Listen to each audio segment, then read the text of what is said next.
Hi, I'm Noon, and I want to talk about your flaws, and my flaws, and also the flaws we perceive in other people, and the flaws other people perceive in us. Look, I'm sleep deprived, I'm sorry. For the past few years, I have been putting a significant amount of effort into knowing myself, using a variety of tools, mainly writing things down. And by things, I mean daily everythings that my mind can process and then splatter onto a piece of paper. And what happens when you know yourself too much is you become hyper aware of your flaws. And in that headspace, you tend to get caught in the idea that you are the worst person alive, because you also fully know that there are worse people in history. It is so easy for me to get trapped inside my own mess, which prevents me from actually looking outwards to complete the picture. This self-awareness makes you think that everybody else is better than you, and that there is some standard or a norm of how a person should be in order to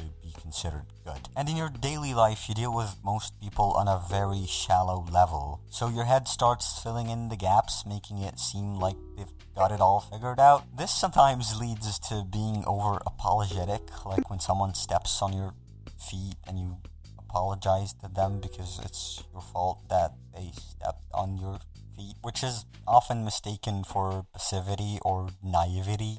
It's not. I just feel like I'm a cartoon villain all the time. This video's idea first came to me after a visit to the doctor. We all know that medical professionals are very smart and everything they say is true, and I should listen to them no matter what. Also, they put in the effort to seem that way. They always talk smartly and stuff. But this doctor has given me the wrong prescription for the wrong illness according to the other doctor I visited afterwards. So it's either low insight or low perception. I don't know which one he rolled. Turns out my expectation that doctors are all smart and perfect is wrong. They're all just trying their best. Also, I have a friend who studies medicine, and he's just a guy, you know? There was this expectation that others, in that specific instance, medical professionals, are just too good to be human. And in reality, no one is. A human is a flawed entity. And thanks to media and fucking TikTok and friends, the idealized version of everything is accessible to all of us. Even in art, when you try to convey the flaw of something, it is always romanticized version of that. Ideal doesn't always mean good. It sometimes means easy to comprehend and deal with. And humans are anything but easy to comprehend and deal with. And being aware that I'm just like everyone else, or more precisely, I'm just another one of them human things, is enough to make me feel okay. And I feel even more okay when I find people who are willing to share their experience and I can relate to them.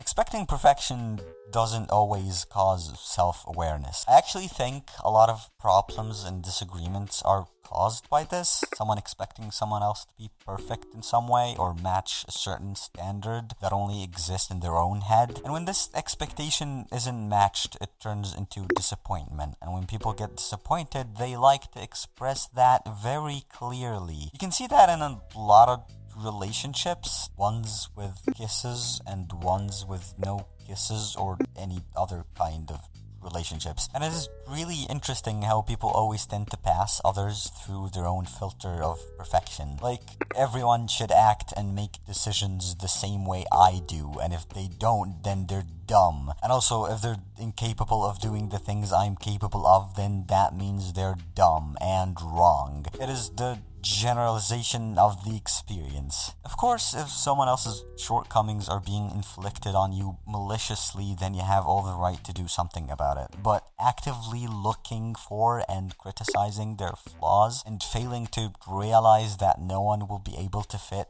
your own perfect ideal of people means you're also flawed. Welcome to the family, sweetheart. I just want to conclude by saying that recognizing the inescapable reality of imperfection, not only within myself but within other people, is such a comforting idea. We're all just mere mortals trying to do our best. Anyway, I hope you're doing well. Thank you for your time. Okay, bye.